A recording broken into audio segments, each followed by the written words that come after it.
And welcome back to part 2 of Yarnell's mock exam solutions. This next question caused some people a whole lot of bother. I was actually quite impressed by the correct answers to this first part with ridiculously complicated methods. It's only worth 2 marks, folks. It's not that difficult. 2 marks should involve maybe 2 lines of thought. I think it's the word elimination or eliminating y which caused people to think that you've got to do something to do with adding and subtracting equations or something like that. Eliminating just means getting rid of. So getting rid of y, the best way to get rid of it is to substitute x minus 4 instead of y. So substituting x minus 4 instead of y, we get 2x squared. This is the common technique for all quadratic simultaneous equations, by the way. Always make y the subject of 1 and substitute in. Sometimes you might find it easy to make x the subject and eliminate x, but always the same procedure. In this case they've already made y the subject, so they're given us a big clue as to how to do this. So we end up with that. That's replacing y with its value, x minus 4, and now the next line should be almost there. 2x squared take away x squared is 1x squared. It's got to show the examiner enough to make it clear that we're not just copying the answer. Minus x times minus 4 is plus 4x. Some people got that wrong. Now they're telling us the answer, so you shouldn't get this wrong, and if you do, you should go back and do it again. You've done it wrong if you don't get the answer they're giving. So that equals 8, and the next line is taking the 8 over to the other side to give us this. I won't bother writing that because it's a bit awkward using this mouse. Anyway, part B, hence or otherwise. This is basically examiner's code for you've done the hard work, now use what you've done before to solve this. These are the very equations in part A, and part A reduced to one equation here. So really it's this equation that we should be solving, and that should be easy. It's a quadratic equation. But hang on, there's another clue. Given your answers in the form something to do with root 3, that means you're not going to be able to do any sort of factorising here, so don't even try. Use the formula or complete the square. I'll use the formula because I'm in that sort of mood. So x equals minus b plus or minus root b squared minus 4ac. Now over here I'm just going to write what b squared minus 4ac is. B squared is 16.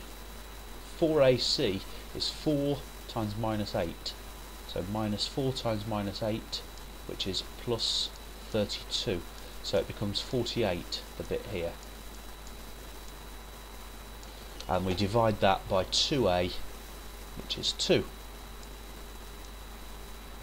And now we just need to sort this out because the answer that they're telling us should involve root 3 and not root 48. Well, I know how to simplify surds. Hang on a minute. 48 is 16 times 3. 16 is a square number, so we can take it out as 4.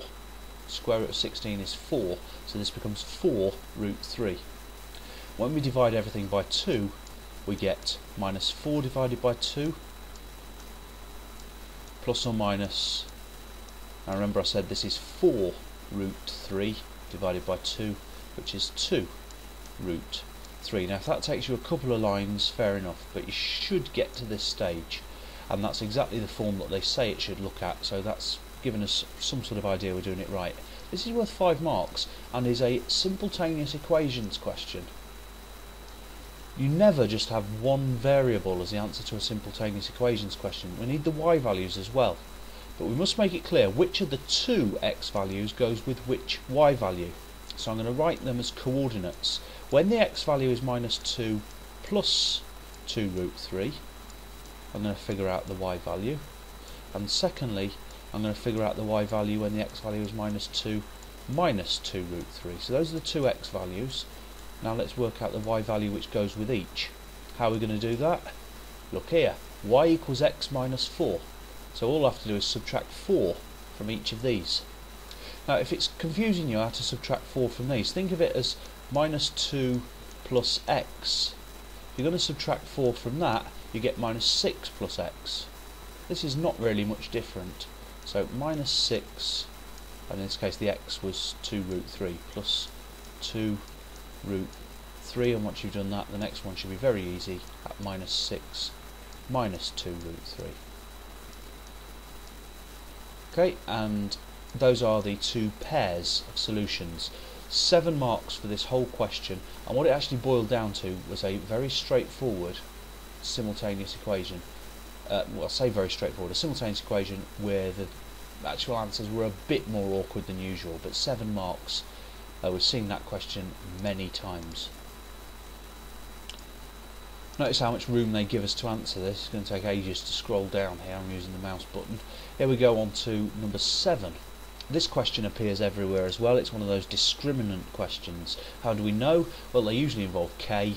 They usually give us a quadratic equation with k's as some sort of number.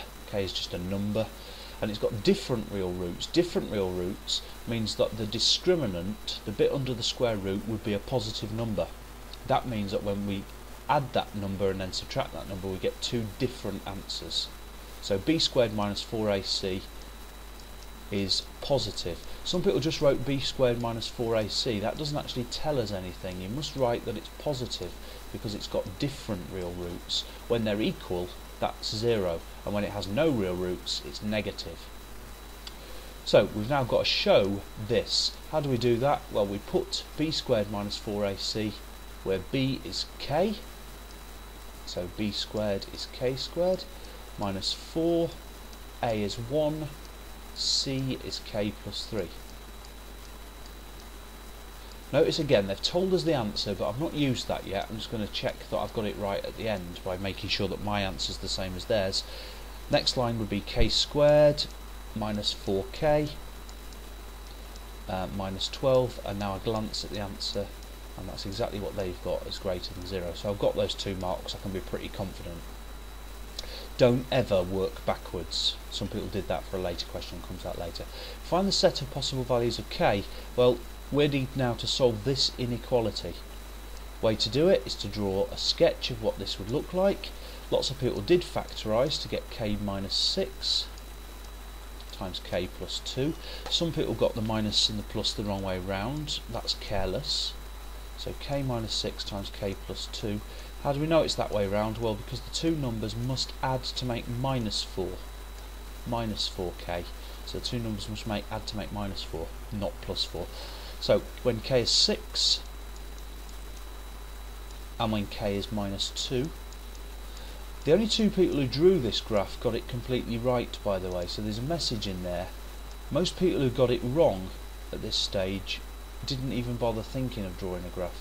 And the graph is a quadratic, should look better than that when you draw it, but that's the general thing. We know it's that way up because it's plus k squared rather than minus, so we know it goes through these 2 because we've factorised.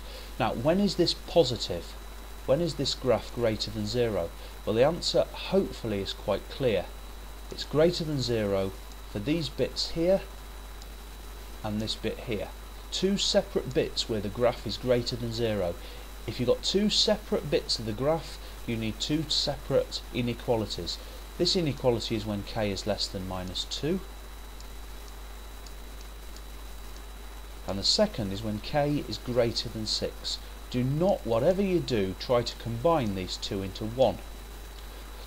Very briefly, if it was less than 0 we were trying to solve, in other words, if it was this bit of the graph we were trying to write the answer for, then we could say that k is between minus 2 and 6. But you should never try to combine 2 separate bits of a graph into one inequality. It doesn't actually make any sense whatsoever, so just don't do it. Right, on to the next question.